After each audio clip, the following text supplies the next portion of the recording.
Shalom, Yisrael, with the stuff. As always, by giving all praise to Yahweh, Shem Shai, the most possible GMS, and honesty, brothers that are doing the work in truth, what sincerity.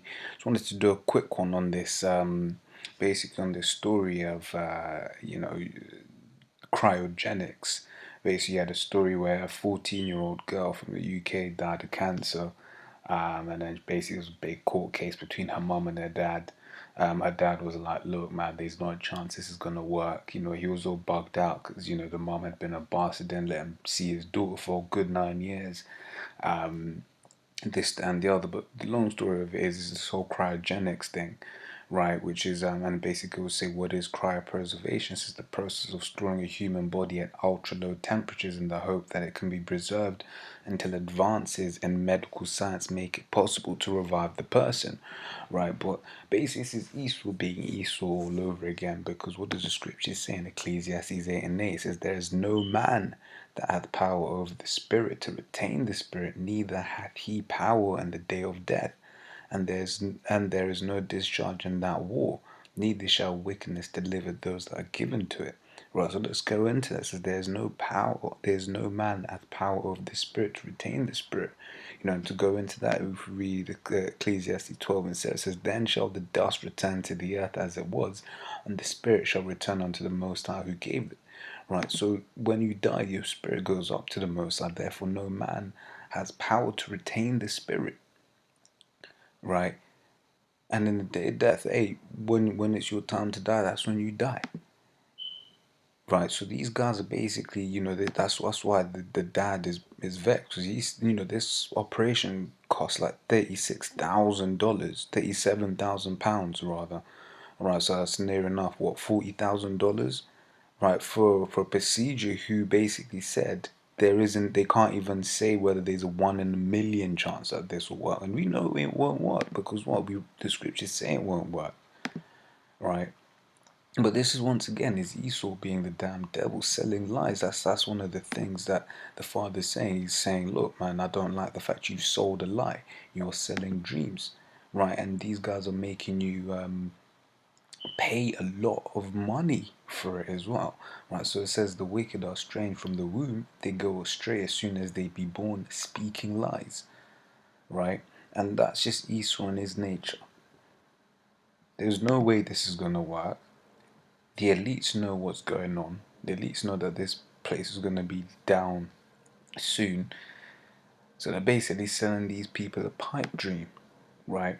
But these people just don't understand what happens when you die, which is why they want to talk about, oh, please preserve my body, right? In fact, let me let me get this real quick.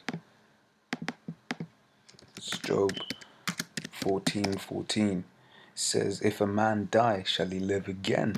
Right? Basically, when you die, you live again. You come back to life in the reincarnation.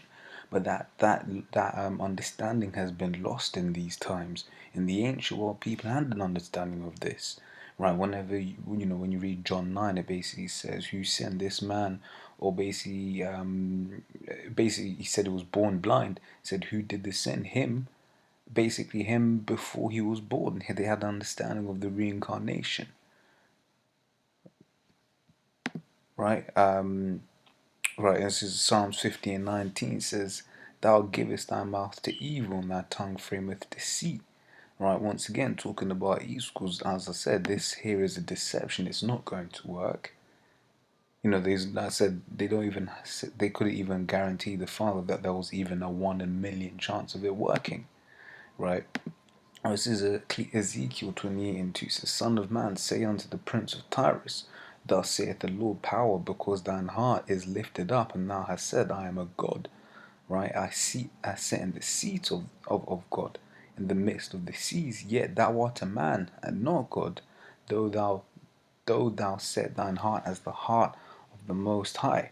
Right? And that's referencing Esau now, man.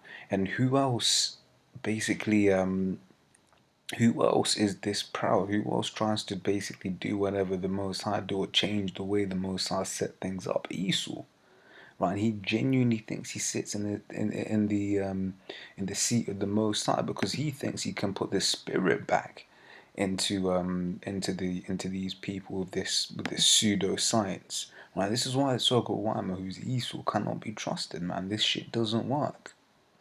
It doesn't work, right? This is John 11 and 39. Basically, the whole chapter's referencing the story of Lazarus from a different perspective of that written in Luke 26.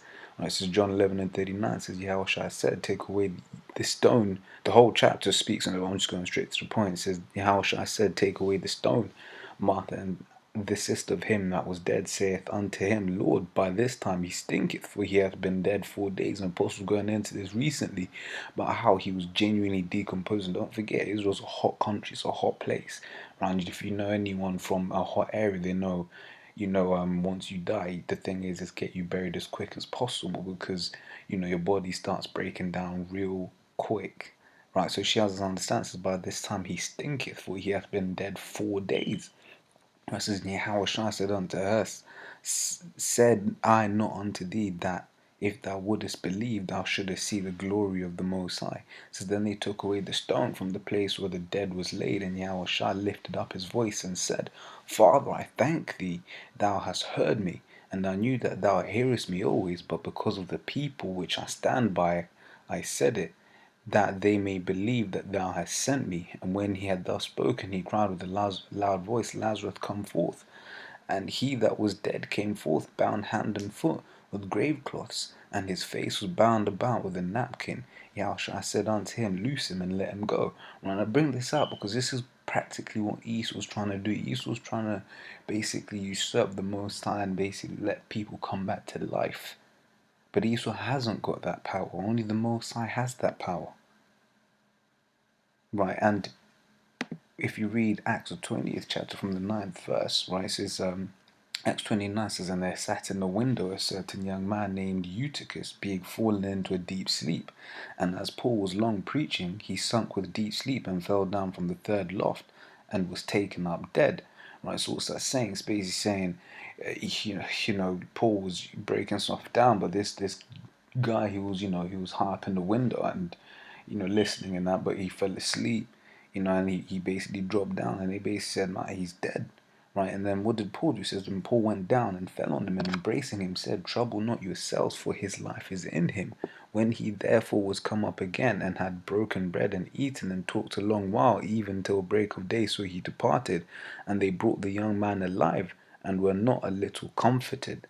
Right, so basically, Yahushua was given this power to bring life back, and that was given to Paul. And these things, the post said we're in the time of the Acts, so everything that happened in the Acts is going to happen again, whether it's people being brought back from the dead through the power of Yahweh Shem Yahushai, right? Or thousands of people coming into this truth in one time. The persecution is definitely going to come. So, with that, Lord's all, you've been edified. I just wanted to go into that real quick. But basically, he's sort of trying to get on a carnal level all these things that will be given unto us on a spiritual level, and this is just another example of it. But if there's main two scriptures I want to leave you with on this topic is here, Ecclesiastes 8 and 8 and Ecclesiastes 12 and 7, man. So with that, I'm gonna say shalom.